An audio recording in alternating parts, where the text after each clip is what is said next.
Yo guys, what is going on? Got some more BT8 gameplay for you guys. So over on the left, we're playing a deck that has kind of not seen play for a little bit just because of the nature of the BT7 format, but that is going to be Three Musketeers, and then I am playing on the right, probably the deck to beat, the most fast, most consistent, most aggressive, well, maybe not most purely aggressive, but you guys know what I mean. That is going to be Imperialdramon.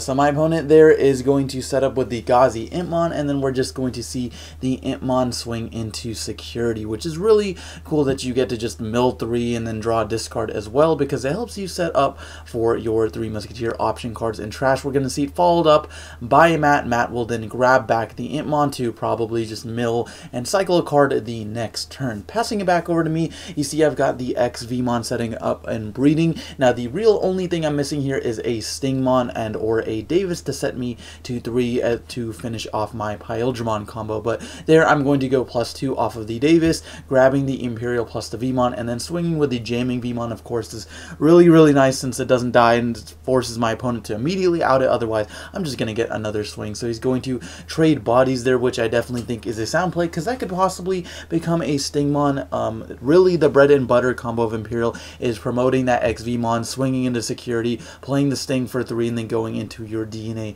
Digivolution. So we're going to see a Vilemon hit the board. Vilemon is a 6,000 blocker. Blockers, I think, are becoming a little bit more relevant this format, which I think is really cool. And we're just going to try to play around the single blocker by spamming the board with Vmons, playing 2 of them for a total of 6 cost, and then my opponent is going to swing into security once again with the Impmon, trashing a couple Digimon as well as a Flyball. You got to keep in mind that Bellstar gets more and more powerful the more options you have in your trash. Not only does her cost reduce for by one for each 3 Musketeers Digimon / 7 cost option, but then of course you also get all those different toolboxy cards at your disposal. So we're going to see Bellstarmon hit the board and then Happy Bullet showering my whole field away, putting me to 5 memory, which is definitely quite a bit. But of course, I'm losing out on 2 Digimon, 2 potential swings for the following turn. So here I'm going to promote the XVmon here, play the Vmon, Digivolve into the Lydramon to suspend the blocker, and then I'm going to swing at security, drawing a couple of cards off of the XVmon. And then of course, he does have jamming, so he won't die from that battle. We're going to swing the Lydramon and then hitting an Omnimon Zwart Defeat, which is simultaneously good that he didn't die from the swing, but of course Zwart Defeat is a very powerful card this format, not only getting a 13,000 body for free, but then of course being able to Digivolve him, say for instance on top of your Bellstar, when you already have really good board removal and then you add on to that Tamer removal, is really crazy. So we're going to swing into the whole field. Of course the Lydramon is going to Armor Purge, so the Vmon will stay, and then my opponent is going to swing with the blocker anyway,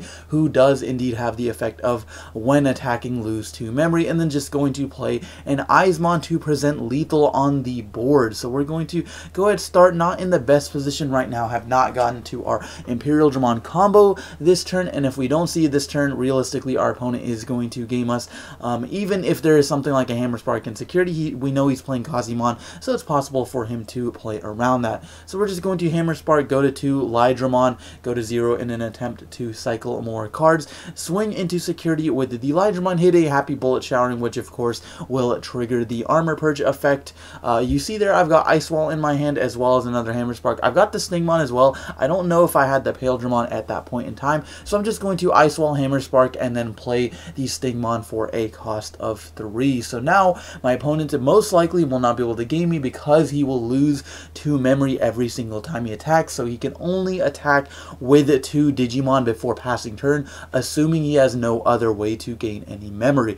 Now, the thing about 3 Musketeers, however, is that a lot of times they can play through Ice Wall, or maybe not necessarily play through Ice Wall, but go for like a different win condition kind of, so they can kind of just set up a bunch of blockers or set up lethal, or just blow up your board so that they can OTK you the next turn. It's a more slow-paced deck, so they don't necessarily feel the need to get everything done in this turn. You see there, he's going to Digivolve the Vilemon into the second blocker there. So now I've got the XVmon Stingmon combo. However, my opponent does have 2 blockers on field, and I am in quite the predicament here because I'm going to actually just Digivolve Lobomon in an attempt to cycle another card, but I did not have the Imperialdramon there, so that is just going to be game. So pretty quick game 1. Game 2, I'm going to make my opponent go first. I think the 3 Musketeer deck definitely takes a little bit of time to set up, so we're going to make him start Digivolve the Gazimon and then play the Missed Memory Boost, which has got the effect of mill 2, draw 1, so it's pretty good for getting cards quickly in your trash. So we're then going to Digivolve the Vmon and then play the Davis for the +2, getting the Imperialdramon this time. We're going to see the Gazimon be promoted to lock me out of Hammer Sparks, and then playing the Eismon for a cost of 4. Now, the unfortunate thing about that is I don't think I've got the Imperialdramon combo quite ready, unless I've got like double Hammer Sparks Stingmon plus Imperialdramon, which I actually think I might have. So if that is the case, then it's possible I could bottom deck the Eismon, but in any case, I'm going to decide to not move out the XVmon because I don't think I'm swinging for that combo. I'm just going to set up for it the following turn. I'm going to play the Searcher Vmon there and grab the Imperialdramon Fighter Mode. Fighter Mode is a really cool card. I think a lot of people are underestimating just how crazy that card can be, especially in a deck where, like, yes, you're trying to ODK them, but you also do want some board removal, board control at times, and Fighter Mode does all of that in a 13,000 package that can swing twice. So I think he's a really cool card. So our opponent is just going to start again once with 2 memory this time. Keep in mind the Missed Memory Boost also does have the delay effect, so at any point he can pop that in order to gain an additional 2 memory. His Eismon is still alive. We could see potential Deathclaw or something here, but instead we're just going to see another Missed Memory Boost setting up for another 2 memory gain, putting me down to 3. I'm going to first of all swing the XVmon to security, jamming, of course, drawing a card there off of the Demi Vmon, and then I'm going to Digivolve into Lydramon, suspending the Gazi, swing over the Gazi in order to just get that out of the way so I can actually use my Hammer Sparks, and then we're just going to DNA Digivolve the Lydramon plus the XV into the Imperialdramon. So Imperialdramon will then bottom deck the Eismon, which feels so good because he won't get the undulation, and then we're just going to swing twice with jamming, drawing some cards, and putting our opponent down to 2 security. Can we follow it up with an Imperialdramon? That's really the main combo you're trying to go, is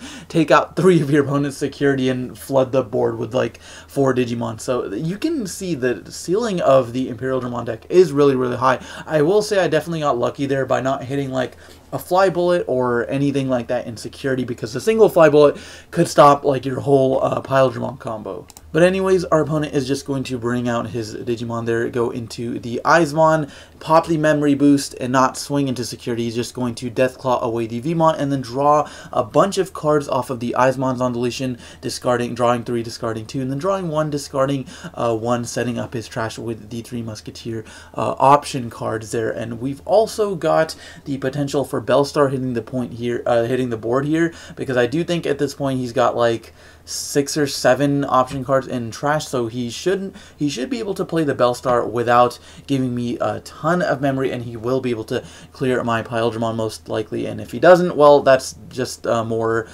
security checks for me. But yeah, we're going to see Bellstar hit the board here for a cost of 6 after playing the Missed Memory Boost, and then just Happy Bullet Showering my Digimon away. Of course, Happy Bullet Showering is a red option card, but you can play it for like a ignoring the coloring condition as long as you've got a 3 Musketeer Digimon in play, and it deletes everything with the lowest DP. I'm just going to Digivolve my Vmon in the back, play another Vmon in the main battle area there, and then play a blue memory boost, grabbing the Imperialdramon there, holding onto my Hammer Sparks as well. I'm playing Lobomon in this list as well. I'm not sure if I had it at my hand at this point, but I guess we'll see soon enough. We're going to see the Bellstar swing into security, hitting another Davis, getting another +2 off of that. Just absolutely disgusting value. I think Davis is just so crazy. Like, why is that card a +2? That was just so unnecessary. But anyways, our opponent is probably in a rough spot here. He's got the Deathclaw in hand, I do believe, but I'm not sure if he wants to really sacrifice his Bellstar in order to pop the Vmon there. But anyway, I guess I spoke too early. I believe he also has Zord Defeat. The unfortunate thing about Zord Defeat is he could go Zord Defeat, but then popping one of my Davises wouldn't really do anything since he hit another one, you know, so already leaving me at 3. So we're just going to see the Eismon Digivolve there, and then the Impmon played for a cost of 3. Starting me with 3, I've got the Vmon in play there with the jamming, so I could definitely swing jamming, draw a card. I also have the potential to start at 5 memory. We're just going to instead go to the Imperialdramon for 2, pop the memory, go back to 3, and then go ahead and DNA Digivolve into the Imperialdramon, bottom decking the Impmon there, swinging for the first check, drawing 2 cards off the Demi-V, as well as the Stingmon swinging into the second check, which will be the Fly Bullet, but it does not matter because I've got double Hammer Spark, a Lobomon for game. So that is going to be game 2. I was holding on to those Hammer Sparks for quite a bit because of the Gazimons my opponent had, and we're just going to again see the 3 Musketeer players start, not with the best stack, seeing the regular Eismon Digivolve and breeding there, and then I'm just going to follow it up with a Vmon plus a Davis, grabbing the Stingmon plus I believe another Vmon or something, but we're just going to see the Eismon swing into the Imperial there, drawing 2 off the Gabu, ditching 1, and then drawing 1 off of the Demimera and pitching another Fly Bullet. So not the absolute worst stack. If you've seen the Gabu Inherited, you're already in a pretty good position, but of course drawing 3 extra cards is even more broken. So we're just going to see the Impmon played for a cost of 3, putting me back to 3 memory, and then of course I'm just going to Imperialdramon, swing over. Imperialdramon is just such a good board control card, not only against you know, roguish decks like 3 Musketeers, but just against pretty much anything that's playing level 3s that you want to just like swing over, any searchers or any like Pokemon, things like that. So we're just going to play the Vmon there to round things off. Our opponent is going to start off with the Eismon stack once again, and then play the Mist Memory Boost, milling to a Bellstar and a Vilemon. Not the worst hits. Vilemon you definitely want to be able to bring back off like a Nailbone or something, and then hitting the Bellstar is just another reduction for another Bellstar in hand. So we're just going to swing into security with the Imperialdramon, of course armor purging after dying to the security battle there, go into Imperialdramon number 2, and just swinging security once again, trying to get that pressure early on so our opponent doesn't have time to set up with his Bellstar and stuff, and probably just going to play, or just Digivolve another Imperialdramon, I guess, into the breeding there, and probably have the combo set up for the following turn. Our opponent's going to swing over the Vmon with the Eismon. Now the unfortunate thing about the armor purge mechanic is that of course it gets around the fact that our opponent could Deathclaw his Eismon here and then like pop the Imperialdramon, but then of course he's not really getting too much value out of that because our Vmon will still live, so he kind of has to like get rid of it twice. Armor purge I think is a really difficult mechanic for the 3 Musketeer deck that basically only has deletion based removal, but of course that's why people I've seen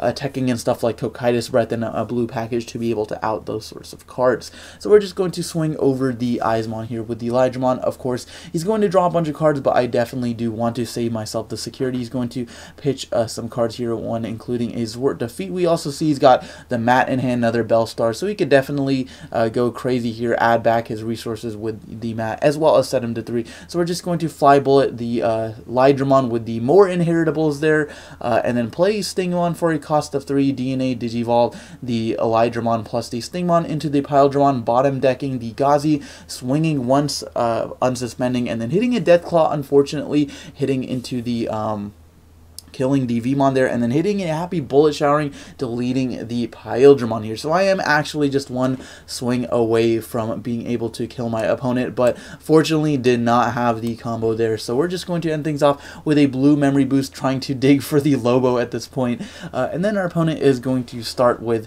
3 memory. Now with a cleared board, he doesn't really get value off of his Bellstars. I don't believe he has a Nailbone at this point, so can't set up the field with blockers and stuff like that. Nailbone, really crazy card to be able to span the board very quickly with Bellstar, especially if you can play her for like a 3 or 4 cost or something like that. Just being able to span the board with 3 Digimon is pretty crazy. So we're just going to see the Eismon Digivolved into the breeding area, and we see he's got a lot of options in his hands, but unfortunately not anything that's really going to save his security. So we're just going to see another Eismon play to potentially draw into more cards the following turn. So I'm just going to hatch my Digiegg, Digivolve the Vmon, play the Searcher Vmon, revealing the Lobomon. Unfortunately, cannot grab that. Imagine if there was a dual colored or a free hybrid or whatever. I think that's the free Searcher, so that'd be pretty crazy. But anyways, we're just going to Digivolve the Elijahmon in breeding area. I know at this point I'm chilling. Unless he sets up like double blocker, I am most likely good. So we're just going to swing into security, hitting the XVmon there, pitching a Nailbone plus a Happy Bullet Showering. So now we know he's got the Nailbone set up in trash, as well as the promote combo too. So promote, being able to like be reborn from trash and swinging into security, is really powerful as well. Counting the number of options we got here, how quickly or for how much memory can we play our Bellstar, and even if he pops the Vmon here, or if he pops the or if he sets up with a Nailbone here, I don't think it'll be enough. I don't think he can double Bellstar here, but he does have 8 options in his trash. I believe he's got 8, so you would play Bellstar for a cost of 4. So yeah, I don't think he can, unless he double Bellstars and then like Nailbones back 2 blockers, that could be pretty significant. But if I think I had Imperialdramon combo at this point, so I can definitely bottom deck one of them. So we're just going to Calling from the Darkness, pop the Eismon there, and then add back up to 2 purple Digimon from the trash to the hand here. So being able to do that is really cool. My friend was pointing out to me that BT6 Impmon becomes a little bit less good in this deck because you've got stuff like Calling from the Darkness. For a cost of 1, you can grab back your Bellstars anyways, or you can grab back you know, any other Digimon you might need, Vilemons, Eismons, etc. So we're just going to pop the Eismons and then be able to add back the regular Eismon plus the promote, and then Eismon will be able to let our opponent draw 3 and discard 2. But I don't think it is going to be enough at this point. Our opponent didn't have enough resources, so he is actually just going to scoop here, guys. But anyways, that's going to be the video. I hope you guys enjoyed that little showcase of 3 Musketeers and how they can actually compete with the meta, although Imperial is a pretty tough matchup still. But anyways, that's going to do it for this one. Thank you for watching, and we'll see you next time.